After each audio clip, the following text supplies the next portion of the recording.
C'est reparti pour Smart Bourse, votre double dose quotidienne de marché en direct sur Bismart chaque jour à la mi-journée 12h30, 13h et en fin d'après-midi la grande édition pendant une heure à partir de 17h en direct, rediffusée à 20h sur Bismart TV, émission que vous retrouvez chaque jour en replay sur bismart.fr et en podcast sur l'ensemble de vos plateformes. Au sommaire de cette édition ce soir, le choc SVB bien sûr après la mise sous tutelle de la Silicon Valley Bank et d'autres petits acteurs bancaires spécifiques très exposés au financement de la tech américaine notamment. On a vu également la mise sous tutelle d'un autre établissement new-yorkais, la banque Signature, après ses faillites, après ses chutes en série observées en fin de semaine dernière. Quel est l'état d'esprit des investisseurs? C'est la première question qu'on posera à nos invités de Planète Marché dans un instant. Est-ce qu'il est déjà le moment de se rassurer après la mise en place d'un schéma de protection des dépôts, de garantie des dépôts renforcé par les autorités de régulation aux États-Unis, ou est-ce qu'il est encore temps de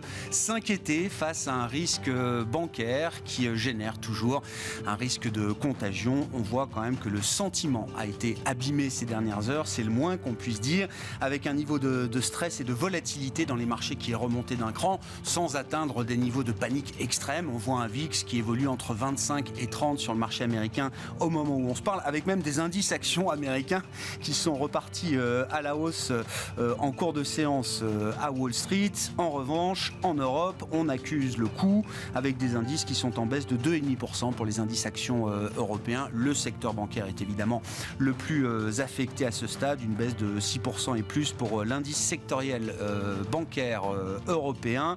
Et finalement, des indices qui, pour l'instant, restent assez techniques dans leur évolution. On a vu un indice CAC 40 basculer brièvement sous les 7000 points, mais on va préserver sans doute en clôture ce seuil des 7000 points ce soir sur le CAC à Paris.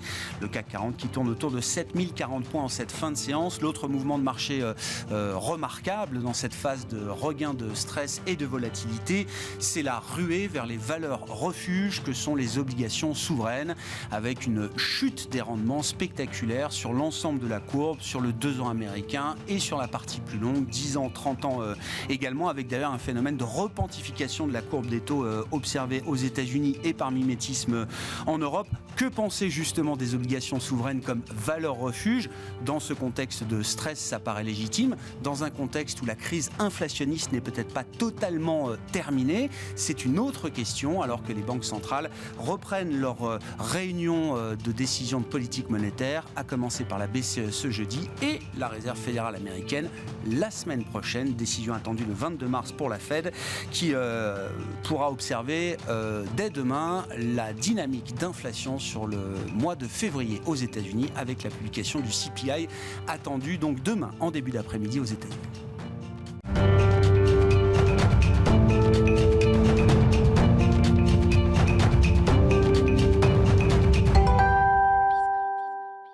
Et c'est une journée de correction appuyée, évidemment, pour les actifs risqués dans leur ensemble et pour les indices actions européens, après un retour de week-end un peu sportif. Les infos clés de marché avec vous, Alix Nguyen, et donc cette chute à l'arrivée pour la Bourse de Paris. Oui, l'indice tâche cependant de préserver le seuil des 7000 points.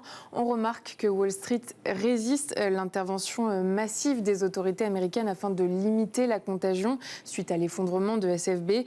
Ne semble pas suffire à rassurer les investisseurs. Le président Biden s'est même engagé à faire, je cite, tout ce qui sera nécessaire pour protéger les dépôts des Américains. Plus près de nous, les chutes les plus importantes sont enregistrées à Milan et à Madrid. Sans surprise, au sein du Stoxx 600, les banques sont les plus affectées. L'allemande Commerzbank, qui a récemment rejoint l'indice DAX, chuté de près de 15% au cours de la séance. Sa baisse ralentit légèrement désormais. De très grosses pertes aussi pour Banco Sabadell, Banco BPM et Unicredit. À Paris, toutes les valeurs sont dans le rouge, excepté L'Oréal. Société Générale et BNP Paribas sont en bas du classement. On notera que les banques spécifiques sur le modèle de SVB aux États-Unis continuent de dégringoler, Alix. Après avoir tenté de rassurer sur sa liquidité, First Republic Bank perd plus de 73%. La banque de Phoenix Western Alliance Bancorp cède plus de 69%. Quant à la banque de Beverly Hills, PacWest Bancorp, elle chute de plus de 36%. Du côté des grands groupes bancaires, Wells Fargo, Citigroup et Bank of America sont aussi dans le rouge. Face à ces mouvements d'aversion pour le risque marqué pour le secteur bancaire, on notera la ruée vers les valeurs refuges que sont les obligations d'État avec une très forte détente des rendements obligataires. Après avoir perdu 20 points de base vendredi, les taux américains à 10 ans baissent encore. En moins de 3 séances, ils sont passés de 4 à 3,45%. Le taux allemand à 10 ans est passé de 2,5 à 2,2%. Sur le marché des changes, l'idée d'une Fed moins agressive après la déroute de SFB pèse sur le dollar. Et puis, après les États-Unis ce week-end, l'Europe également est mobilisée pour circonscrire le risque SVB et sauver notamment certaines filiales de la Silicon Valley Bank présentes en Europe. Oui, au Royaume-Uni, HSBC a annoncé avoir racheté pour une livre sterling symbolique la branche britannique de la banque américaine. En Allemagne, le superviseur financier a pour sa part fermé la filiale locale et placé un moratoire sur ses opérations avec effet immédiat. Et puis, la Banque centrale allemande a convoqué aujourd'hui une réunion de crise afin d'évaluer les possibles effets de l'effondrement de SFB. Pour rappel, au cours du week-end, une deuxième banque américaine a été placée en faillite. Il s'agit de la new-yorkaise Signature Bank. Tendance, mon ami, chaque soir, les infos clés de marché avec Alix Nguyen en direct à 17h dans Smart Bourse sur Bismart.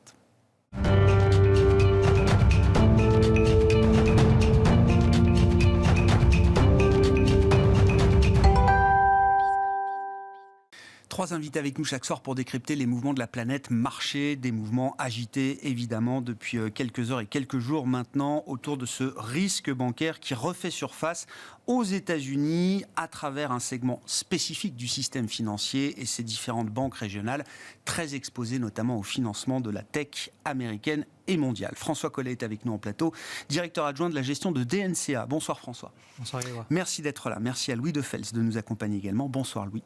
Bonjour. Vous êtes directeur général et responsable de la gestion de Gay-Lussac Gestion et Wilfried Galland en plateau à nos côtés également. Bonsoir Wilfried. Bonsoir Grégoire. Ravi de vous retrouver, directeur stratégiste de Montpensier Finance. Wilfried, est-ce que la faillite, la chute, la mise sous tutelle d'établissements bancaires non systémiques peut entraîner à l'arrivée un risque systémique ?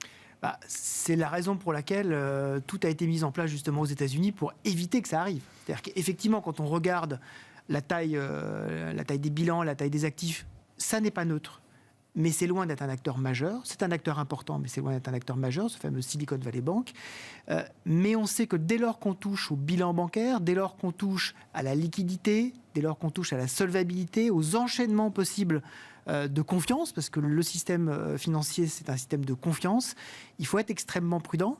Et il faut être d'autant plus prudent que Silicon Valley Bank, je mets de côté les autres acteurs qui étaient beaucoup plus spécialisés crypto. Mais Silicon donc Valley les Bank, Silvergate, voilà, etc., qui ont connu des difficultés importantes jusqu'à la chute également. Exactement. En revanche, ce qu'on voit effectivement, c'est que Silicon Valley Bank était présent dans d'autres pays. Il était présent donc au Royaume-Uni, il était présent en Allemagne. Et on voit que ces difficultés ont fait par exemple beaucoup parler jusqu'en Chine. Quand on regarde les commentaires sur un certain nombre de sites chinois, on voit que les difficultés de ces acteurs-là inspirent beaucoup de commentaires. Alors parfois des commentaires, on le sait, nés de la rivalité entre la Chine et les États-Unis, mais on voit que c'est un élément qui ravive beaucoup de fantômes et qui en plus vient à un moment où tout le monde se pose la question de savoir est-ce que les banques centrales, en particulier est-ce que la Réserve fédérale, n'est pas allée trop loin, trop vite, parce qu'elle a démarré tard, dans son resserrement monétaire.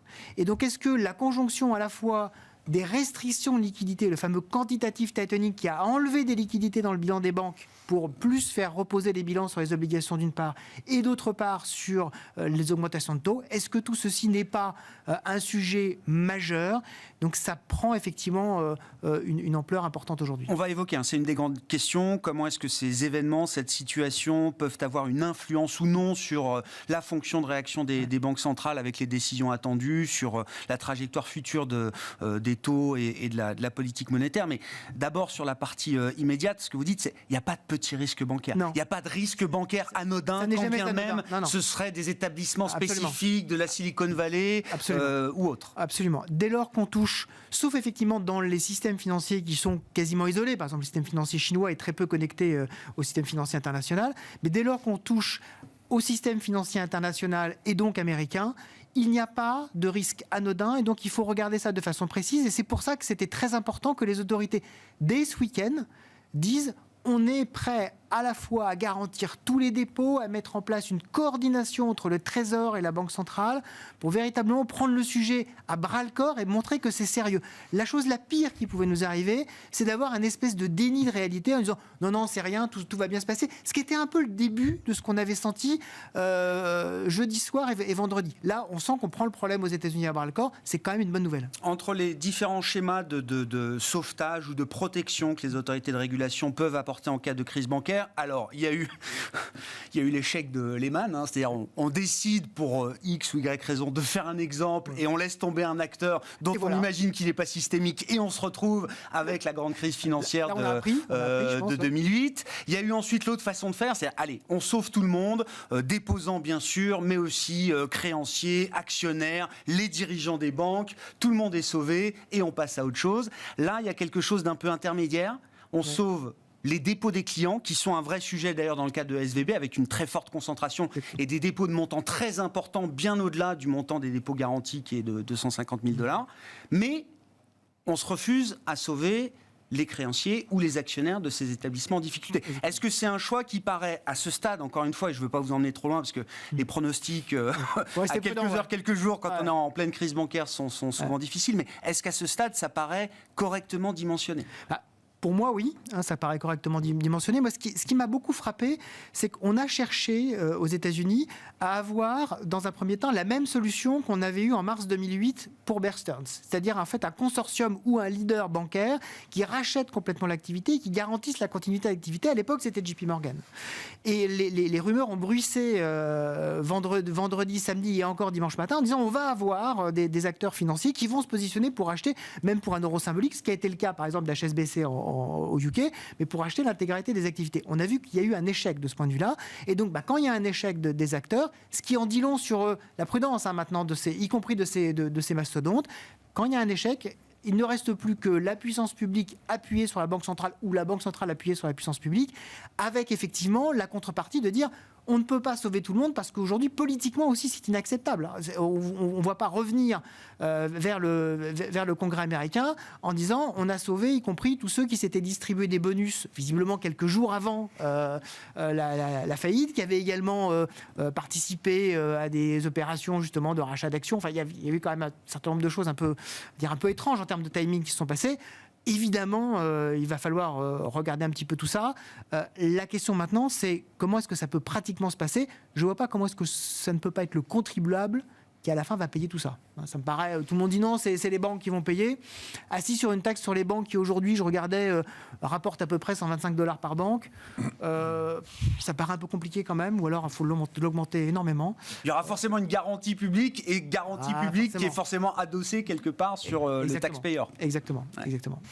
Qu'est-ce qui guide la réflexion à ce stade, Louis, dans ce genre de situation ? C'est vrai que ça fait assez peur, parce que comme dit Wilfried très justement, c'est vrai que les trois grandes instances américaines sont intervenues, donc la Fed, le gouvernement et la FDIC. Donc c'est vrai que ça peut paraître une bonne nouvelle, mais peut-être on peut voir aussi le verre à moitié vide en se disant s'ils interviennent aussi vite, c'est peut-être qu'ils ont assez peur que ça fasse effet contagion. Donc on verra bien dans les prochains jours, semaines. Mais c'est vrai que moi, ce qui me fait assez peur, c'est de dire à quel point c'est arrivé aussi vite dans la politique de quantitative tightening. Parce que c'est vrai que ça fait que peu de temps que, bien sûr, que les taux d'intérêt sont en train de remonter, mais ça fait peu de temps que les différentes banquiers centrales sont en train de réduire le bilan des banques centrales. Sachant qu'en plus, elles sont 10 fois plus élevées, même je ne sais pas combien de fois plus élevées que pendant la crise de Lehman, et qu'on n'a absolument pas eu le temps de retirer toute sa liquidité, et qu'on voit déjà une banque faire faillite. Bon, après, elle a peut-être fait beaucoup de bêtises qui a fait accélérer, mais la vraie question qu'on se demande, c'est quid des autres banques plus petites, régionales, moyenne taille, qui ont pendant des années de taux réels négatifs ou taux 0 à 0, ont fait des prêts un peu risqués qui rapportaient rien, qui ont ça dans leur book, et avec la vélocité, donc c'est la rapidité de la remontée des taux d'intérêt. Ça, le problème, c'est que personne ne le sait. Si aujourd'hui il y a des problèmes un peu de confiance, le nombre de sociétés devrait enregistrer une moins-value hyper importante parce que la plupart d'entre elles se disent je la porte à échéance. Et pour le problème, c'est que si les flux ressortent, ça pourrait être catastrophique et limite complètement en domino. Et comme dit Wilfried, je ne vois pas non plus l'État dire on rachète tout le monde, c'est juste pas possible, alors qu'aujourd'hui la dette des États est au plus haut et surtout que les bilans des banques centrales sont au plus haut. Donc c'est ça la vraie inquiétude. Donc on verra. Je pense comment va réagir la Fed dans les premiers jours, mais c'est vrai qu'en tout cas aujourd'hui, nous qui étions plutôt assez confiants, c'est une vraie alerte sur les marchés, parce que là on voit sur les bancaires, mais après, rappelez-vous, il y a quand même beaucoup d'autres établissements qui ont énormément de pertes latentes. J'espère qu'il n'y a pas eu des produits structurés, parce que vous savez quand c'était passé pendant les Lehman Brothers, tout le monde, on l'a vu après, tous les produits repackagés, que tout le monde arrive. Moi je vous fais un pari qu'il y a certaines banques encore aux États-Unis, c'est les champions de l'innovation, pour avoir un peu plus de rendement, à 3, 4, un peu plus quand les taux étaient à 0. Un peu de levier. Ils ont dû repackager des trucs en disant tiens, voilà. Et ça, aujourd'hui, si la liquidité repart, que ça ne vaut plus rien, ça peut que démultiplier. Donc bon, moi, voilà, c'est juste avec l'expérience que l'on a. Aujourd'hui, on n'a aucune idée, mais c'est vrai que j'ai peur que dans les prochaines semaines, mois, ça soit un peu comme un copier-coller de minutes. Je ne dis pas que, voilà, je suis très présent, attention, dire, garder que ça pourrait arriver. Mais c'est toujours pareil. L'été 2007 est problématique monétaire, Bear Stearns, et vous avez vu ce qui s'est passé. Donc là, c'est le premier élève, je pense qu'il s'est un peu brûlé les doigts, donc ça a peut-être accéléré. C'est vrai que c'est quand même assez choquant la rapidité à laquelle ça arrivait. On aurait pu penser que c'était dans plusieurs mois, sachant que l'économie américaine tient très bien. On aurait pu penser que c'était allé peut-être quand le consommateur américain allait moins bien, que le taux de chômage allait remonter, que ça y est, hop là, quand la mer se retire, on est jaune, mais le problème c'est que la mer, elle s'est même pas retirée qu'on le voit. Donc, grande prudence, en tout cas, à court terme, tant qu'on n'en sait pas plus. François, les éléments d'analyse chez DNCA à ce stade, qu'est-ce qu'il y a de très spécifique dans la crise SVB qui ne serait pas réplicable à d'autres acteurs du système? Et à l'inverse, quels sont les points de vigilance face à un risque de contagion qui n'est peut-être pas encore totalement éteint au moment où on se parle? Oui, alors on a quand même une gestion des risques qui est quasi inexistante chez SVB, donc une gestion du bilan de par cette banque qui a été calamiteux. Donc je pense qu'il faut vraiment regarder les choses de manière différente entre SVB et les grands acteurs du système bancaire américain. Même d'autres banques régionales américaines vont souffrir, bien évidemment, de cette crise de défiance. On sait que le secteur bancaire, c'est un secteur qui repose sur la confiance. Néanmoins, la Réserve fédérale américaine propose des nouvelles conditions de liquidité assez généreuses pour l'ensemble des banques américaines au cours des 12 Ouais, sur un an, il y a une nouvelle facilité là, qui est ouverte. Une nouvelle facilité qui est ouverte et qui devrait permettre a priori de limiter ce risque. Je pense que ce soit les marchés, les investisseurs ou les autorités ont beaucoup appris de la crise de 2008. Donc les investisseurs ont beaucoup appris en se rendant compte qu'il fallait réagir sans doute assez vite et que effectivement cet effet domino pouvait arriver. Les autorités ont aussi appris dans leur réaction et donc elles ont été excessivement rapides. Je pense qu'il faut saluer la réponse des autorités américaines. Et donc, oui, il y a une certaine peur, une défiance de la part des investisseurs. Et qui est-ce qui a envie aujourd'hui d'investir en tant qu'actionnaire, en tant que créancier sur une petite banque américaine, sur Crédit Suisse en Europe? En tout cas, tous les maillons qui apparaissent un petit peu plus faibles. Pas grand monde et on peut le comprendre. Après, de là, imaginer qu'on puisse avoir un vrai effet domino avec des autorités qui laissent faire faillite une banque systémique, je pense qu'on n'y arrivera pas. Donc l'explication principale, ça reste une très mauvaise gestion des risques de la part des SVB. Ça se fait c'est aussi lié à un contexte. Et ce contexte, c'est un contexte de remontée des taux directeurs très violent de la part de la Fed depuis un an. Et c'est vrai que depuis un an, on se pose tous la question de savoir est-ce qu'ils vont réussir à faire baisser l'inflation? Quand est-ce qu'on va avoir cette fameuse récession? Et est-ce que finalement, on va avoir d'abord un ralentissement de l'activité économique ou un stress sur le secteur financier? la plupart des gens imaginaient que ça viendrait plus par un ralentissement économique. Il est forcé de constater que c'est d'abord par un stress sur le secteur financier. Et ce stress sur le secteur financier, malheureusement, il a des conséquences économiques. On sait que les banques sont une courroie très importante de distribution du crédit et donc de l'activité économique. Et donc, évidemment, aujourd'hui, les différentes banques américaines, notamment les plus petites, vont être beaucoup moins enclins à prêter qu'elles ne l'étaient au cours des derniers mois. Pourquoi ? Parce qu'aujourd'hui, elles se refinancent à des taux qui sont plus importants. Et donc, ça veut dire quoi ? Ça veut dire que, oui, les peurs de récession risquent de revenir assez rapidement sur le devant de la scène aux États-Unis. Ça veut dire que si les conditions de crédit, de facto, se durcissent beaucoup plus et plus vite que prévu, avec, à l'arrivée, un risque de récession, est-ce que ça veut dire que la Fed a moins besoin d'en faire que ce que Jérôme Powell, si elle y allait encore en début de semaine dernière, devant le Congrès, François ? Oui, sans doute. Sans doute. En tout cas, c'est ce que nous disent les marchés. C'est ce que nous disent les marchés aujourd'hui. Et c'est vrai que les marchés vont de plus en plus vite, évidemment. Mais c'est vrai que si on était passé par la courroie de transmission classique on a un ralentissement de l'activité industrielle qui a un impact sur le taux de chômage, qui a un impact sur les salaires, qui a un impact sur l'inflation, tout ça met du temps. Et donc, ça laisse le temps à la Fed d'agir progressivement. Si là, ça se passe par le canal de transmission du secteur bancaire, c'est beaucoup plus rapide. Et donc, effectivement, ça change la donne pour la Fed. Je ne suis pas en train de dire que la Fed va baisser ses taux forcément au cours des prochaines réunions, comme ce qui est désormais anticipé par le marché. Néanmoins, on a un game changer très important pour la réserve américaine aujourd'hui. Si la Fed, effectivement, laisse entendre qu'elle n'aura pas besoin d'aller aussi haut, de rester restrictif aussi longtemps que ce qu'elle signalait auparavant, ça peut être pris comme un bon signal par le marché, par les investisseurs, ou est-ce que ça peut, je ne sais pas, suggérer le risque que la Fed est peut-être prête à laisser filer l'inflation, là où toute la bataille de 2022 a été de dire au marché, non, on ne laissera pas filer l'inflation et les anticipations d'inflation.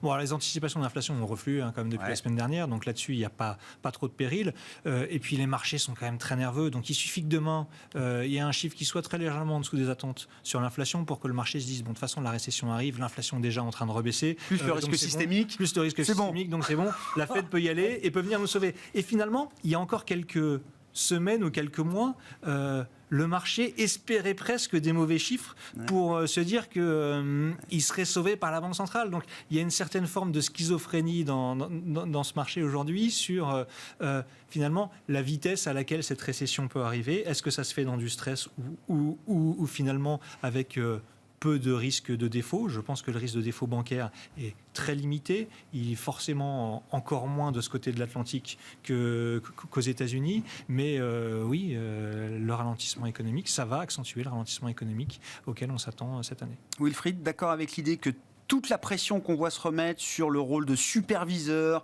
de régulateur qu'est la Réserve fédérale américaine, c'est de la pression en moins sur la partie politique monétaire ? Ah oui, bien sûr. Non, mais ça c'est très très clair. Moi, ce qui m'avait déjà beaucoup marqué la semaine dernière, début de semaine, ça nous paraît être un autre monde aujourd'hui. Lors de l'audition de Jérôme Powell, en particulier au Sénat, sont les discussions qu'il avait eues avec les sénateurs. Et moi, ce qui m'avait beaucoup marqué la semaine dernière, c'est qu'évidemment, on avait eu une Elizabeth Warren, la sénatrice démocrate du Massachusetts, très agressive vis-à-vis de Jérôme Powell, disant « Mais vous voulez véritablement que les Américains, 2 millions d'Américains... » 2 millions, qu'est-ce que vous allez leur dire ? Qu'est-ce que vous allez leur dire à ceux-là que vous allez envoyer au chômage ? Ce qui était très étonnant, et ce qui m'a frappé, c'est qu'elle a eu le soutien de John Neely Kennedy et de Kathy Britt, qui sont 2 sénateurs républicains, l'un de l'Alabama et l'autre de Louisiane. Donc c'est véritablement des États extraordinairement ancrés dans la partie républicaine des États-Unis et qui sont venus à la rescousse d'Elizabeth Warren en disant oui, il y a véritablement un problème. Ce n'est pas aujourd'hui le bon équilibre que vous avez quand vous travaillez votre politique monétaire. Et on a senti à un moment donné Jérôme Powell comme un peu ébranlé par ces accusations. J'ai l'impression que cette épisode qu'on voit se développer d'instabilité financière, lui donne peut-être l'opportunité de développer ce qu'il avait déjà dit en janvier. Souvenez-vous, en janvier, lors de sa conférence de presse, il avait dit on se rapproche du moment où nous devrons faire une pause et évaluer l'impact de notre politique monétaire, la fameuse pause and assess. Alors après, il s'était repris en disant que c'était pas le moment, il fallait aller encore plus loin dans la lutte contre l'inflation, mais il avait déjà entamé une espèce de virage, alors encore très léger, mais le petit virage sur l'aile, disant attention, on va quand même regarder l'impact total de notre politique monétaire. Ça va peut-être être l'occasion pour lui, lors de la prochaine réunion, de remettre les choses à plat et de dire notre travail général, c'est la stabilité financière et pas uniquement les chiffres d'inflation. Donc on sait qu'il va continuer à insister sur l'inflation. Mais maintenant, il y aura peut-être le deuxième volet, qui est le volet de stabilité financière, en particulier sur ce volet de liquidité bancaire. Je pense qu'il va être très important à suivre. On a eu une baisse très importante de la liquidité injectée dans les banques. Et c'est ça qui, en fait, a généré de l'instabilité. Donc, il va être interrogé dessus sur comment est-ce qu'il va gérer, effectivement, sa politique de bilan. Louis le disait à l'instant. Comment est-ce qu'il va gérer sa politique de bilan par rapport à sa politique de taux d'intérêt. On est déjà dans un univers, il le dit lui-même, restrictif aux États-Unis. Jusqu'où est-ce qu'il est prêt à aller? Là, ça lui donne véritablement l'opportunité de faire une pause. C'est un peu ce que les marchés nous disent. Au maximum 25 points de base, et après, on arrête. Après, il y a le risque quand même que ces craquements dans le système financier, que le resserrement des crédits distribués par quelques banques régionales soit pas suffisant pour venir à bout de l'inflation. J'en sais rien, mais on est tous très humbles quand même désormais sur la dynamique d'inflation devant nous. Le discours de début janvier de Powell, il a été contredit par plus de 500 000 créations d'emplois en janvier, plus de 300 000 créations d'emplois en février. Je pense que ça, c'est pas très sérieux à dire.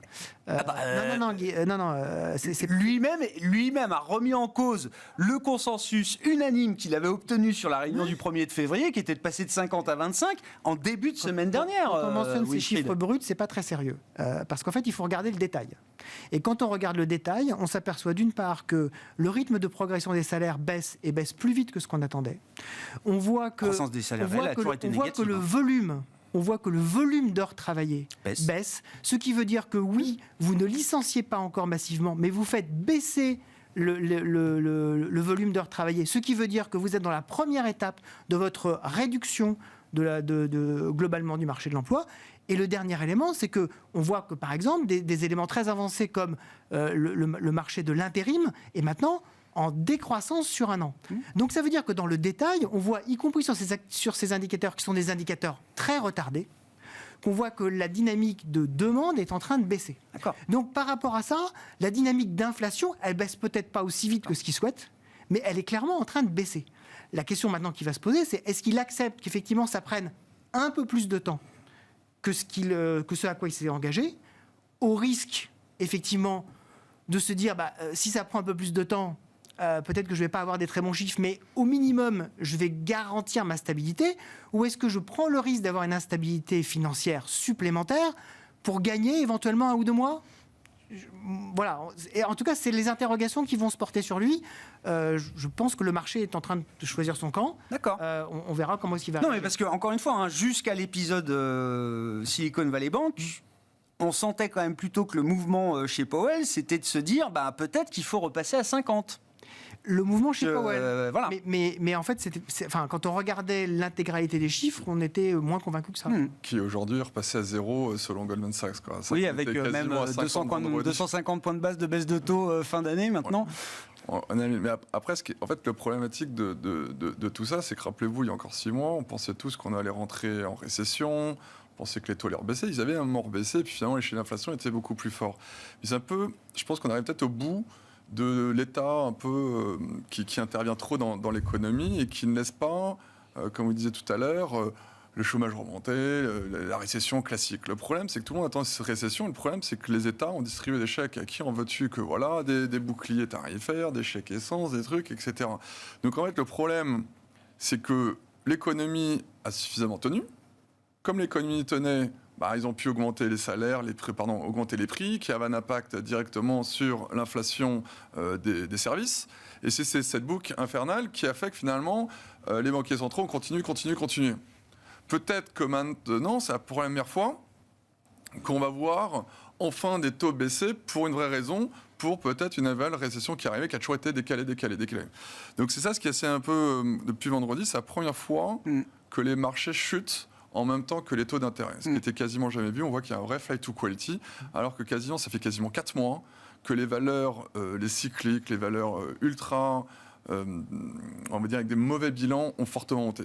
Vous savez qu'aujourd'hui, depuis le début de l'année, quasiment, si vous avez je parle avant, vendredi, c'est une stratégie un peu qualité, ce qu'on appelle low vol, les valeurs très défensives, qui ont beaucoup de cachot. Oui. Vous aviez une valeur quasiment négative. Les gens s'étaient rués dessus et c'était quasiment devenu un peu plus soutenable. Donc c'est vrai que là, ça arrivait, donc ça commence à revenir. Les gens commencent enfin à se dire « Ah, mais les sociétés finalement bien gérées, qui gèrent beaucoup de cash, avec des forts retours sur capital employé, qui rien fait. Ah, ben là, comme par hasard, c'est que depuis 2 jours, ça va mieux. Depuis vendredi lundi, à la limite, tant mieux. Mais ce que je voulais dire, c'est que c'est quand même assez violent. On verra ce que vont dire les banquiers centraux, mais quand vous voyez que le taux de 2 ans US est passé de 5 à 4%, vous demandiez tout à l'heure si c'était un bon safe haven, c'est vrai que c'est peut-être monté trop fort, trop vite. Aujourd'hui, on verra bien quoi l'avenir est fait. Donc peut-être qu'enfin, finalement, cette inflation va peut-être rebaisser plus vite, enfin, si on rentre vraiment en récession. Mais ça, on le verra plus tard. Mais c'est, hors risque systémique, n'espère pas. C'est peut-être enfin une première bonne nouvelle. Une porte de sortie pour Jérôme Powell, quoi. Voilà. C'est ce que vous êtes en train de me vendre. Ouais, c'est la crise bancaire SVB, c'est la porte de sortie pour Jérôme Powell. Exactement, c'est une porte de sortie à peu de frais. 25 milliards, c'est pas grand-chose pour une porte de sortie. Bon, François, sur cette idée, et comment la situation se translate pour la Banque Centrale Européenne, qui se réunit, elle, cette semaine, alors que pour la Fed, c'est la semaine prochaine. Oui, je pense. D'une part, effectivement, je pense que cette inversion des corrélations et ce retour à une corrélation négative entre les emprunts d'État et les marchés actions va faire du bien à tout le monde. Ça, c'est quand même une chose très bénéfique pour les marchés. Pour la BCE, je pense qu'elle aurait été contente de faire sa réunion après la Fed, parce qu'elle s'est tellement engagée sur ces 50 BP qu'il paraît inconcevable de ne pas les faire aujourd'hui, d'autant plus qu'on a quand même une série de chiffres d'inflation assez nettement au-dessus de ce qui était anticipé précédemment. Donc les 50 points de base de cette semaine paraissent acquis. Après, il va falloir, mais n'en déplaise sans doute aux faucons, réduire très nettement la visibilité sur ce qui se passera derrière. Donc ne pas indiquer qu'ils feront de manière automatique 50 points de base au mois de mai. Le mois de mai, c'est dans 10 ans, finalement, dans les marchés qu'on vit aujourd'hui. Donc ne pas se lier les points, garder un maximum de flexibilité, dire qu'ils suivent très attentivement le développement. Les développements, que bien sûr que le système bancaire, ils se féliciteront du fait d'avoir mis en place une régulation beaucoup plus contraignante pour les banques, bien plus solide, et qu'il n'y a aucun risque de contagion sur le système bancaire européen. Et puis donc il faudra sans doute encore poursuivre des hausses de taux, mais à un rythme qui sera vu déterminé en fonction des données et des développements. D'accord. Donc on va enfin avoir de la vraie dépendance aux données. Une vraie politique monétaire. Espérons que les 50 points de base ne soient pas comme M. Trichet en 2008, qui battait l'inflation et qui n'avait pas vu la croissance. Donc c'est vrai que ça m'étonnerait quand même. Je pense que Christine était là en 2008. Elle avait dit qu'il n'y avait pas de découpling. Je ne sais pas si vous vous rappelez, en disant non, c'est aux États-Unis, il ne se passera rien du tout dans le reste du monde. Donc c'est vrai qu'en tout cas, je pense que si elle fait 50 points de base, je pense que elle va y réfléchir plusieurs fois, vu le dernier contexte, surtout si les États-Unis n'en font plus. Et je suis d'accord, c'est une situation infernale dans laquelle ils sont mis. De dire, nous avons fermement l'intention, we intended, but we did not commit. Mais on ne s'est pas totalement engagé à faire 50 points de base, mais c'est vrai qu'ils le répètent tellement, alors que la situation peut-être justifierait d'avoir un petit peu plus de prudence, peut-être de le faire en 2 fois. Et d'ailleurs, le membre italien du Conseil des gouverneurs, Ignacio Visco, a dit, pas plus tard, je crois que jeudi dernier, il a dit, en fait, ça m'agace, quasiment il l'a dit texto, de voir mes collègues de la BCE commencer à s'engager sur un certain nombre de hausses de taux, alors qu'on doit être data dependent. Je rappelle que tout a commencé en juin 2022, et là aussi, Christine Lagarde avait signalé son intention de monter les taux de 25 points de base pour le lift-off de la BCE début juillet. Ce fut une hausse de taux de 50 points de base. Intending to.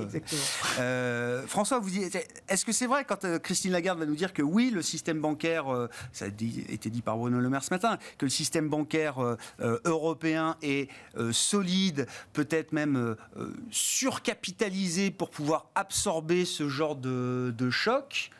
Oui.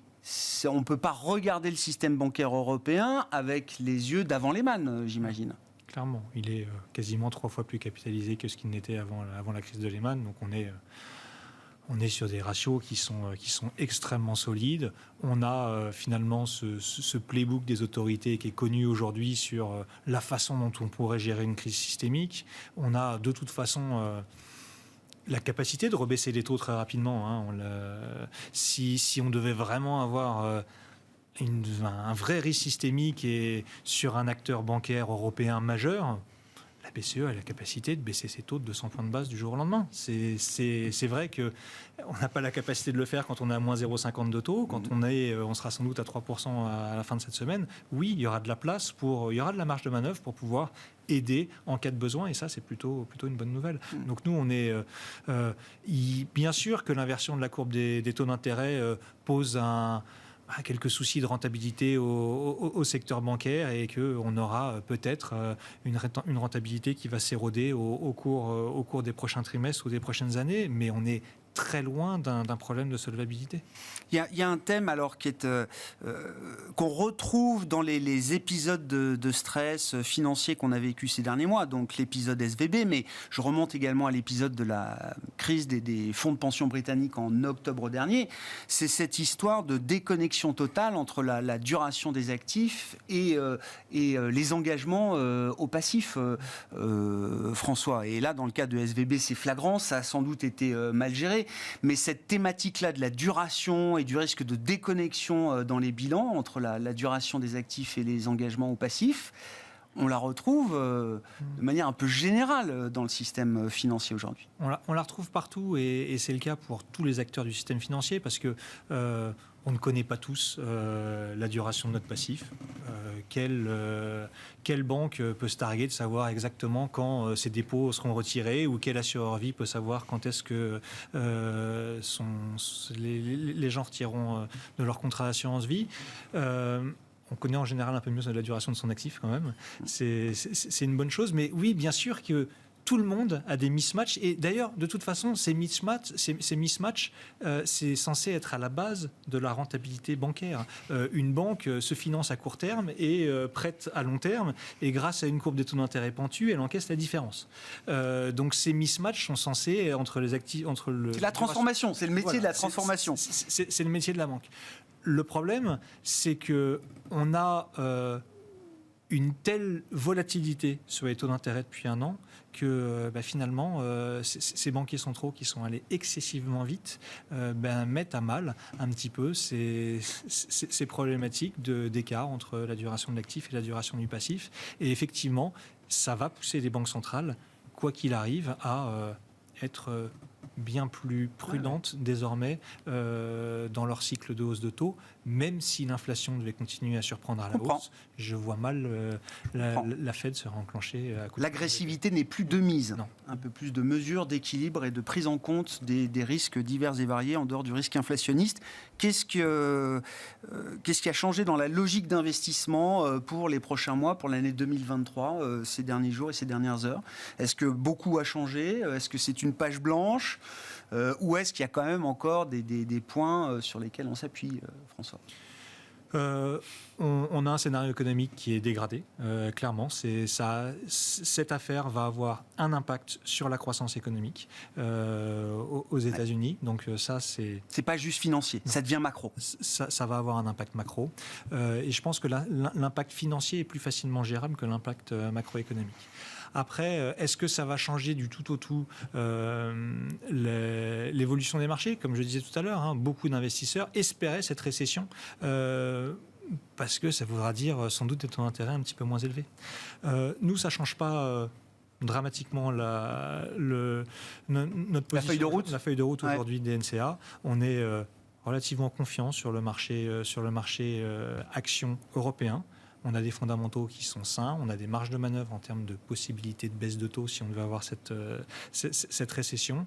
Donc notre feuille de route reste relativement stable. va falloir du temps pour voir ces données économiques et il ne faut pas non plus se précipiter et aujourd'hui paniquer avec le marché et tout vendre, je pense. Oui, c'est ça. Est-ce que c'est le moment de se rassurer ou est-ce qu'il est encore temps de s'inquiéter? Est-ce que l'Europe peut rester un refuge dans ce monde nouveau depuis 2-3 jours, Wilfried? Je ne sais pas si l'Europe restera un refuge, mais en tout cas, je suis totalement d'accord avec ce que vient de dire François. Là. Il est temps de faire un petit pas de côté et de laisser la poussière retomber. Il ne s'agit pas de prendre des décisions à l'emporte-pièce en ce moment. Ce qui est certain, c'est qu'on va avoir de nouveau une pression qui va être forte sur le système financier et donc sur les bancaires. Ce qui était jusqu'à présent un des moteurs de performance de cette année. Donc ça renverse quand même sur le plan sectoriel un des éléments qui était un élément important. Là, les positions bancaires dans les portefeuilles, il faut au minimum les alléger, voire les couper.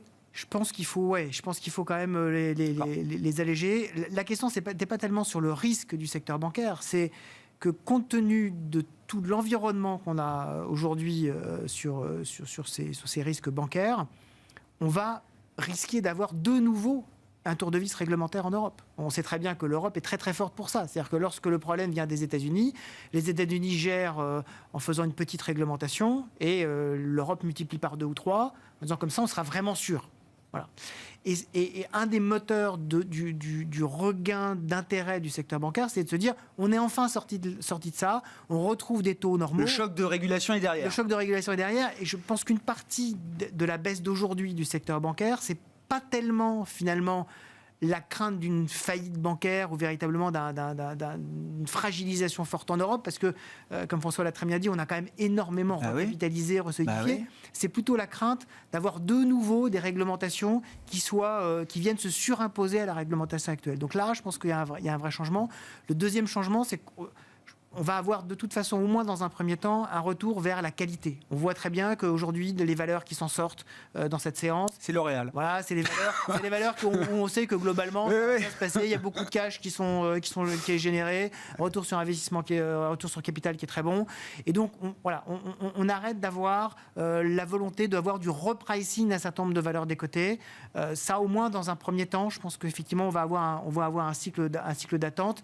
Et puis ne pas prendre effectivement trop de positions là en ce moment. Pour ceux qui sont investis, il est probablement trop tard pour vendre. C'est probablement un peu trop tôt pour se repositionner. Donc attendons que la poussière retombe. On devrait avoir quand même, je pense, d'ici on va dire, au minimum le 23 et la Réserve fédérale, un peu plus de visibilité. Une vie un peu plus claire sur ce qui a changé ou pas dans le moyen long terme. Exactement, dans le paysage tout se joue en ce moment dans à le court paysage terme. économique, comme disait François, il y a aussi des prévisions économiques qui vont être vues, et ça c'est important, très important. Oui. Qu'est-ce qu'il convient de faire à ce stade? Qu'est-ce qui a pu être fait chez Gay-Lussac Gestion là? Alors, c'est vrai qu'il y avait un peu de choses. Donc, nous, on pensait qu'avant vraiment l'épisode de Small Cap allait pouvoir aider. Parce que je vous rappelle, depuis fin juin, l'indice quasiment Eurostoxx a quasiment pris plus de 28%. Et les micro-small ont quasiment fait plus 3, plus 4. Donc, on n'avait jamais eu un tel écart de performance, que ce soit en price to book ou en PRE relatif. Et c'est ce qui est un peu triste pour nous, chez Gay-Lussac Gestion, qui c'est une maison plutôt micro-small cap, c'est qu'aujourd'hui, pour le CAC Small est quasiment à moins 3,5, alors que le CAC 40 est vers moins 2,80. Donc, une fois de plus, crise de la liquidité. Ouais. Donc, on est prêt à faire le dos rond une fois de plus, mais à la limite, si hors crise systémique, on espère vraiment, c'est trop tôt, mais c'est de dire que ça va peut-être accélérer enfin peut-être la récession, le ralentissement économique que l'on attendait tous, et peut-être on va revenir dans une thématique moins de flux. Parce que c'est vrai que depuis le début de l'année, il y a eu beaucoup de rachats de shorts, c'était les CTA, tout ça, qui sont mis à acheter que les bancaires, que les choses. Et c'est vrai que quand je disais un peu tout à l'heure, les valeurs un peu les plus fortes qualités, qui ont eu beaucoup de forts retours sur capital employé, avaient quasiment enregistré une valeur une performance vraiment pas top. Donc c'est vrai que c'était déjà arrivé. Je me rappelle, dans l'épisode après le vaccin, entre novembre 2020 et mars 2021, il y avait une explosion de ces valeurs à faible qualité. Et souvent, elles surperforment sur une faible période, 3-4 mois. Et là, c'est exactement pareil. On fait septembre, fin janvier, février, c'est 4-5 mois, on y était. Donc c'est vrai que le phénomène bancaire US va peut-être faire accélérer cette rotation sectorielle vers les valeurs un peu plus de qualité. Donc nous, on est très contents, parce que nous, on a un process de gestion qui est plutôt d'investir dans la société quality. Global, low beta, quality. Et c'est vrai qu'on souffrait beaucoup depuis 4 mois. Et même avant l'événement, on disait... Je pense qu'on est arrivé au pic de la sous-performance de ce style de gestion. Donc malheureusement, l'épisode bancaire fait que l'accélérer. Bon, on se prend l'effet négatif sur les small caps. Mais voilà, donc je pense que sincèrement, ce qui se passe en ce moment, si c'est bien géré, comme on disait tout à l'heure, autour du plateau, tout le monde a dit qu'il y avait beaucoup de moyens pour pouvoir le gérer. Si c'est géré et que ça va permettre peut-être, et je pense que il y aura un impact final sur l'inflation si les États arrêtent de subvenir tout le monde à la fin, on va enfin y arriver. Ça a été encore décalé de je ne sais pas combien de mois, mais ce serait assez sain. Et j'espère que voilà, ça va peut-être décaler la reprise un peu plus forte. Mais au moins, ça repartira bien pour 2024. On sort du syndrome, enfin du schéma d'évitement de la récession sur lequel les investisseurs surfaient ces derniers mois. Voilà, et c'est vrai. L'idée de la récession revient à nouveau sur le devant de la scène. Peut-être que l'horizon se rapproche. Ça va revenir. Le fameux flight to quality, on parlait tout à l'heure des taux d'emprunt d'État. Voilà, je pense qu'aujourd'hui, clairement, c'est vrai que tout le monde parlait de la fin du TINA et plus personne parlait de Covid, on parlait que de crédit. Mais c'est vrai qu'aujourd'hui, un peu un flight to quality, racheter de la dette, encore de certains dettes d'État, si les banquiers centraux sont là, ça peut faire du bien, cette fameuse décorrélation qu'on traite entre les actions et les emprunts d'État. Donc c'est plutôt sain.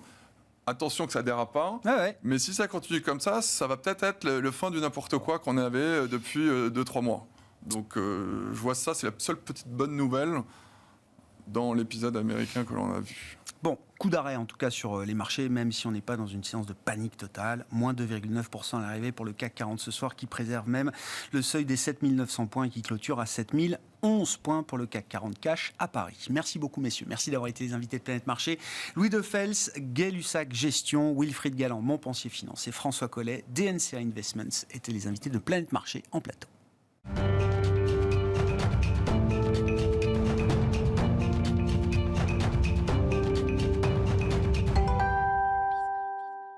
Le dernier quart d'heure de Smart Bourse, chaque lundi, c'est notre quart d'heure américain qui nous permet de retrouver notre correspondant américain. Pierre-Yves Dugas avec nous en visioconférence. Bonjour et bienvenue Pierre-Yves. On a une petite situation spéciale au sein du secteur financier américain qui s'est développé donc depuis quelques jours, sur les derniers jours de la semaine passée, avec une série de faillites, de mises sous tutelle, d'établissements bancaires très spécifiques. Le plus emblématique étant la Silicon Valley Bank, 16e établissement du pays, qui est donc passé sous tutelle des autorités de régulation américaines en moins de 48 heures. Quel est le regard que vous portez sur la situation à ce stade, la manière dont les autorités de régulation ont mis en place un schéma de protection et non pas de sauvetage, de protection des dépôts à ce stade, Pierre-Yves, et quelles sont, j'allais dire, les prochaines étapes de la séquence? Alors, d'abord, quelle belle série de questions. Un premier point, parce que ce qui va sans dire va encore mieux quand on le rappelle, Silicon Valley Bank n'était pas la banque de la Silicon Valley. Silicon Valley Bank était une banque qui offrait des services bancaires courants, de trésorerie en particulier, qui sont des services bancaires très importants. C'était une petite banque, mais c'était quand même la 16e banque américaine, plus de 200 milliards de dollars d'actifs, donc c'était quand même une banque assez importante. Mais ça n'était pas la banque qui finançait l'innovation technologique de la Silicon Valley. Je dis ça parce que nos auditeurs, nos internautes et ceux qui nous regardent sont smart par définition. Et savent que la technologie n'est pas financée sur de la dette aux États-Unis, mais sur de l'equity, et que ce n'est pas le crédit bancaire qui finance la Silicon Valley. Premier point, peut-être évident, mais qu'il faut quand même rappeler. Deuxième point, nous avons depuis jeudi une redéfinition de ce qu'est une banque systémique. La 16e banque des États-Unis est désormais systémique, et la 29e banque des États-Unis est également systémique. Je veux parler de Signature Bank qui a été mise sous tutelle au cours du week-end. Alors ça, c'est un changement complet de perspective réglementaire. Et comme vos invités, il y a quelques minutes, l'ont bien expliqué, il va falloir repenser la réglementation bancaire américaine. Le président Biden, avec une mauvaise foi intellectuelle quand même spectaculaire, vient de dire que tout ça, c'est la faute de Donald Trump et des républicains qui ont réduit la réglementation bancaire. Il y avait un consensus bipartite en 2008 et dans les années qui ont suivi pour réglementer de manière beaucoup moins agressive et plus légère le fameux light touch les établissements régionaux. Alors, ça va probablement changer maintenant qu'on s'aperçoit que des petites banques de 200 milliards de dollars d'actifs ne doivent pas être considérées comme des banques nécessairement secondaires parce qu'elles sont importantes pour l'écosystème bancaire et financier américain. Ne jetons pas le bébé avec l'eau du bain, probablement. Pourquoi des institutions bancaires tout à fait respectables, des banques dites régionales, c'est-à-dire des banques qui sont non seulement géographiquement limitées dans leur empreinte, mais qui également ont décidé de ne pas pratiquer tous les métiers bancaires. Elles ne sont pas de gros intervenants sur les marchés de capitaux, par exemple. Pourquoi est-ce que KeyCorp perd 25% aujourd'hui? Pourquoi est-ce que Truist Financial, tout d'un coup, est considéré comme une banque de pestiférés? Il est possible qu'il y ait dans leur bilan des choses que l'on n'a pas bien comprises. Il est possible que les régulateurs bancaires aient laissé passer des choses. Parlons des régulateurs bancaires. Que faisaient-ils? Comment se fait-il qu'ils ne se soient pas rendus compte de la fragilité du bilan de Silicon Valley Bank? Il y avait tout de même des spécialistes de la vente à terme qui avaient remarqué des choses.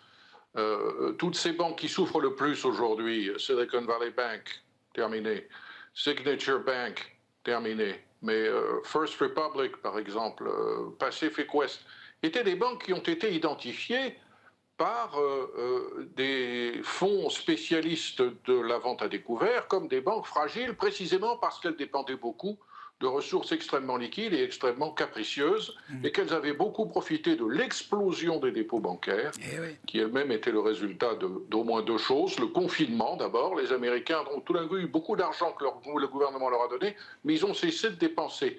Donc ils ont mis beaucoup d'argent à la banque, et de jeunes institutions qui avaient des systèmes de réglementation, de surveillance de leurs risques probablement beaucoup moins performants et qui n'étaient pas bien régulés, mal surveillés, ont fait de grosses bêtises. Il va falloir repenser tout ça. Maintenant, craindre une panique bancaire, moi je suis un petit peu surpris, alors je suis naïf peut-être, mais qu'est-ce qu'on fait? On va retirer son argent des banques régionales, mais on va le mettre où? On va le mettre dans des grandes banques. D'ailleurs, je vois que JP Morgan Chase est à peine dans le rouge aujourd'hui, que en gros, plus la banque est grosse, moins son action recule. C'est peut-être là la chose. L'autre problème fondamental, et je sais que ça vous brûle les lèvres d'en parler, si ce qui s'est passé depuis 3 jours change le paysage réglementaire bancaire, il change aussi probablement la politique monétaire. Alors ça, ce serait un gros problème si demain, par exemple, mardi, nous apprenions que l'inflation aux États-Unis accélère. Parce que la Réserve fédérale vient de perdre en crédibilité en ayant mal réglementé, et elle n'est pas la seule, parce que la Fed n'est pas le seul agent réglementaire aux États-Unis des banques, mais si elle est obligée de persévérer dans la sévérité du relèvement de ses taux et de passer de 0,25 à nouveau à 0,50, va-t-elle oser le faire dans un climat de forte inquiétude, voire de quasi-panique bancaire? C'est un vrai problème et je pense qu'on n'aura pas de stabilisation du marché tant que ces choses-là ne seront pas claires. Attendons donc avec impatience la publication, 8h30 demain matin, des chiffres du CPI. Je ne sais même pas si la Fed, le 22 mars prochain, aura suffisamment d'éléments pour prendre une décision, j'allais dire, la plus rationnelle possible. Parce que là, c'est la discussion qu'on avait en plateau avec les gérants qui étaient juste avant vous, Pierre-Yves. L'idée étant de dire que ce stress bancaire va quand même se retrouver dans les conditions de distribution de crédit d'un certain nombre d'établissements bancaires, avec une pression, une forme de défiance entre acteurs du système qui va se traduire par des taux de crédit et des conditions financières sans doute encore un peu plus dures, ce qui pourrait aider d'une certaine manière aussi la lutte contre l'inflation que mène la Réserve fédérale américaine, et que même derrière ce risque de durcissement des conditions de crédit assez spécifique, il y a l'idée d'un risque macro qui peut se développer derrière, qui est celui de la récession, une idée qu'on a complètement oubliée ou reportée dans le temps, mais qui est une idée qui pourrait peut-être se rapprocher un peu plus rapidement de nous aujourd'hui. C'est pas évident comme call. Non, c'est pas évident. Il y a un phénomène qui me frappe, dont on a assez peu parlé en Europe, et pour cause, c'est la capacité des banques américaines depuis un an à ne relever que très timidement le taux de rémunération des dépôts, y compris des dépôts qui ne sont pas purement liquides, mais des dépôts à 6 mois et à 1 an. Tout ça est une très bonne nouvelle pour ces banques parce que ça veut dire qu'elles arrivent à avoir plus de marge. Mais peut-être que maintenant que l'on s'aperçoit que les déposants peuvent être capricieux et peuvent s'envoyer des textos et qu'une panique bancaire à l'ère du numérique peut faire disparaître 42 milliards de dollars du bilan d'une banque en 48 heures, peut-être que certains établissements vont vouloir rémunérer davantage leurs déposants pour les fidéliser, ce qui voudrait dire que, bien entendu, leur marge risque de baisser. Moi, je pense qu'à moyen terme, tout cela est une très bonne nouvelle pour les grosses banques américaines qui sont déjà très réglementées et qui n'ont pas beaucoup de réglementation supplémentaire, additionnelle à redouter. En revanche, pour les établissements moyens qui dorénavant vont être considérés comme systémiques, les choses vont se compliquer. Il va falloir qu'elles embauchent beaucoup de monde. Les gens de la Fed, de la FDIC et d'autres, Controller of the Currency, vont venir éplucher leurs résultats financiers et leurs livres de manière quotidienne. Ça va compliquer leur vie considérablement. Je ne suis pas d'ailleurs certain que pour autant la sécurité du système bancaire américain en soit forcément renforcée. Vous savez, c'est un petit peu comme la guerre. On a toujours tendance à se préparer à la guerre qui s'est terminée et du coup de ne pas se préparer à la prochaine guerre dont les données seront nouvelles. Dans cette crise financière, c'est un peu ce qui s'est passé. Si cet épisode dramatique de ces quelques jours se transforme en crise financière, ce qui n'est pas encore dit, on avait cru que en verrouillant plus ou moins bien les banques systémiques, on était tranquille. Eh bien non. Eh bien non. La crise survient d'un autre côté. Mais je pense que la Fed a perdu en crédibilité dans cette affaire, même si les mesures qui ont été annoncées à Washington dimanche soir vont clairement dans le bon sens et que les autorités maintenant ont parfaitement compris que le meilleur moyen d'éviter une panique bancaire, c'est de donner des raisons aux déposants pour ne plus avoir peur de laisser leur argent dans ces banques, en leur annonçant à l'avance que de toute façon, ils allaient être garantis au-delà du plafond de $250 000 de la FDIC et même au-delà de tout autre plafond si ces dépôts n'étaient pas couverts par la FDIC. On va sauver ainsi des petites entreprises, des start-up de la tech notamment, qui avaient très peur depuis 48 heures de ne plus pouvoir payer leur personnel et leurs fournisseurs. Bon. Il y aura quand même un avant, un après la situation de mise sous tutelle de SVB. On verra jusqu'où la donne change pour les acteurs, les investisseurs et la Réserve fédérale américaine qui assume plusieurs casquettes. Elle perd en crédibilité sur son rôle de superviseur, de régulateur.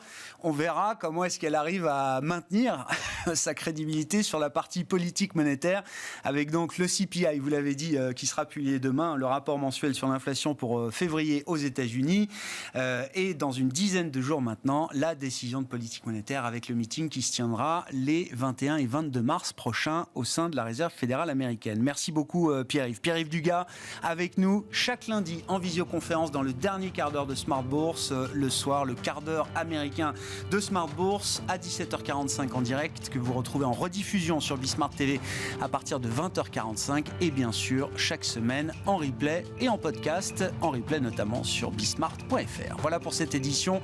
On se retrouve demain à 12h30 en direct pour une nouvelle émission Smart Bourse sur Bismart.